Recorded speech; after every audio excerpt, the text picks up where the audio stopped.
கர்த்தருடைய பரிசுத்த நாமத்திற்கு மகிமை உண்டாகட்டும்.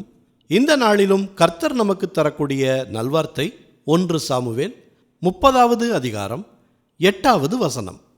தாவீது கர்த்தரை நோக்கி, நான் அந்த தண்டை பின்தொடர வேண்டுமா, அதை பிடிப்பேனா என்று கேட்டான். அதற்கு அவர், அதை பின்தொடர், அதை நீ பிடித்து சகலத்தையும் திருப்பிக் கொள்வாய் என்றார்.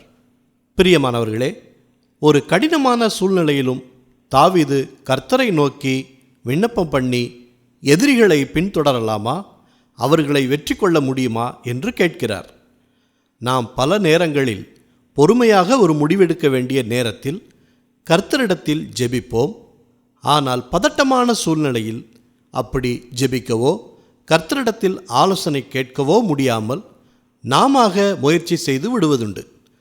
அப்படி அல்லாமல் கர்த்தரிடத்தில் தாவீது ஒரு நிச்சயத்தை பெற்றுக்கொண்டு களமிறங்கும்போது கர்த்தர் சகலத்தையும் திருப்பிக் கொள்வாய் என்று சொன்னார்.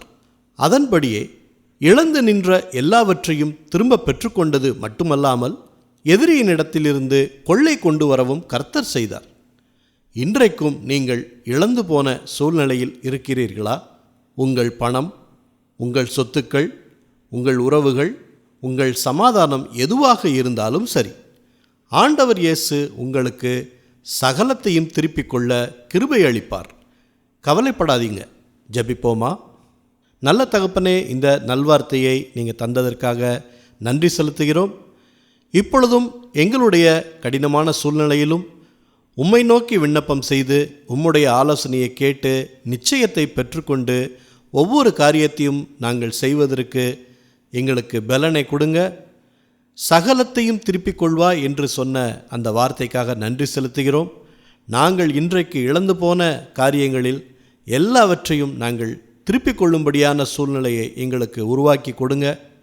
இழந்து போன பணம், இழந்து போன சொத்துக்கள், எங்களிடமிருந்து பிரிந்து போன உறவுகள், எங்களுக்கு சமாதான குறைவுகள் எல்லாவற்றையும் நீங்கள் அறிந்து எல்லாவற்றிலும் எங்களுக்கு ஒரு பெரிய ஜெயத்தை எடுக்கும்படியான ஒரு சூழ்நிலையை கொடுங்க. எல்லா துதி கன மகிமை எல்லாவற்றையும் உமக்கே செலுத்துகிறோம். இயேசு கிறிஸ்துவின் நாமத்தில் கேட்கிறோம் பிதாவே. ஆமேன், ஆமேன். இந்த நல்வார்த்தையை மற்றவர்களுக்கும் பகிர்ந்து மற்றவர்களுக்கும் ஆசீர்வாதம் கிடைக்கச் செய்யுங்கள். கர்த்தர் உங்களை அளவில்லாமல் ஆசீர்வதிப்பாராக.